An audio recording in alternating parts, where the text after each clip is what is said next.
tudo bem? Me chamo Rafael Cardoso, sou advogado aqui da cidade de Vitória da Conquista, egresso aí da Faculdade de Tecnologias e Ciências, a qual eu tenho um imenso orgulho de ter feito parte dessa jornada aí de conhecimento. Hoje fui convidado pela turma para falar um pouquinho aqui no projeto Integrador sobre as mudanças práticas no ambiente da pandemia.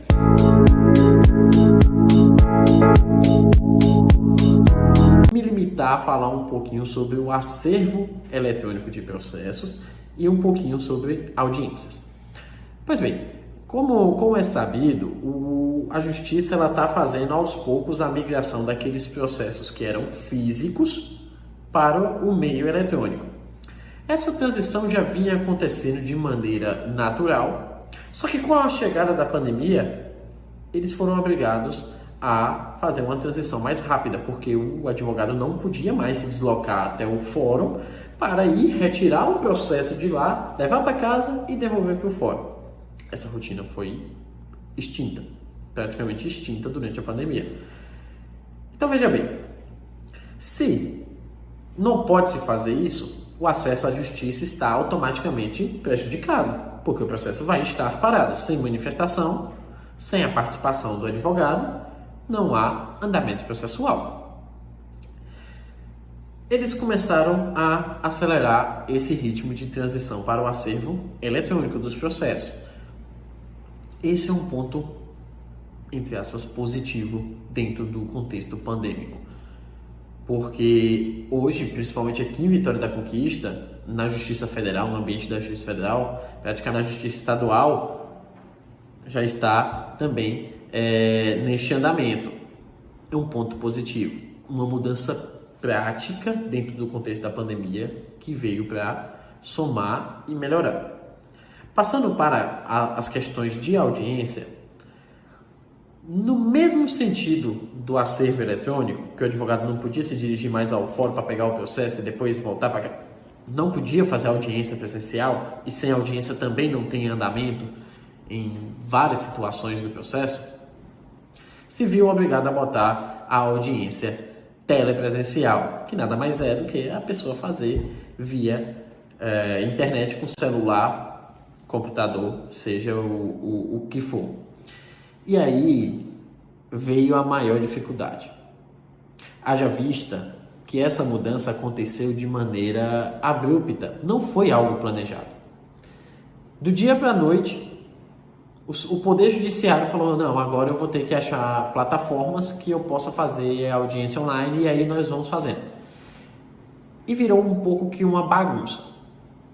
Algumas justiças não souberam lidar com essa questão, algumas comarcas, né, não souberam lidar com a situação, não disponibilizavam de servidor e plataformas realmente aplicadas, porque algumas pendências, algumas questões precisavam ser resolvidas. Exemplo, se a internet de uma das partes não estivesse funcionando, ou até a internet do juiz, o que faria?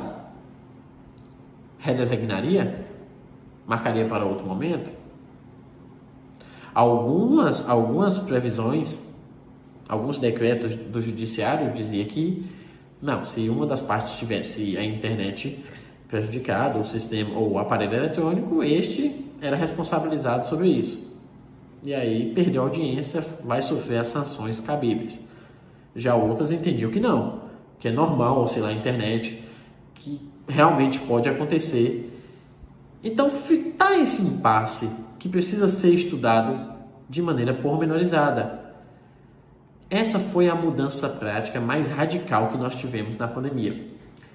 Enquanto nós temos dois tipos de modalidade no procedimento comum, né? Que é a audiência de conciliação e a audiência de instrução. A audiência de instrução dá para fazer tranquilamente pelo meio eletrônico, inclusive é mais célere.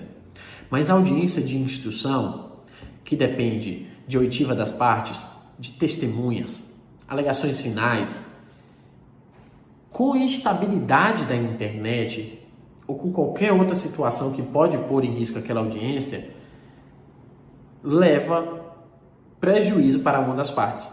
E aí que o Poder Judiciário precisa parar, ou até o Poder Legislativo precisa parar e estudar sobre essa temática, porque eu já vi inúmeras vezes a internet dá problema quando a testemunha está falando e simplesmente a parte ficou prejudicada por isso, porque não pôde produzir sua prova testemunhal. Acontece. E como acontece? Essas mudanças práticas, assim como essa temática abordada, ocasionaram na vida do profissional do direito muitas adversidades. E aí o advogado ele tem que ter expertise, ele tem que ser esperto para sair dessas situações. Essa prática que realmente impactou durante a pandemia e que precisa ser estudada. Eu tenho uma visão um pouco quanto mais cautelosa. Realmente, a gente precisa fazer audiências virtuais, precisa. Mas a gente precisa realmente regulamentar como isso não vai ficar prejudicial para uma das partes. Quer um exemplo? Antes de finalizar, sustentação oral. Sustentação oral é quando o advogado vai para o tribunal falar para os desembargadores para ver se consegue convencê-los da tese de que ele está argumentando.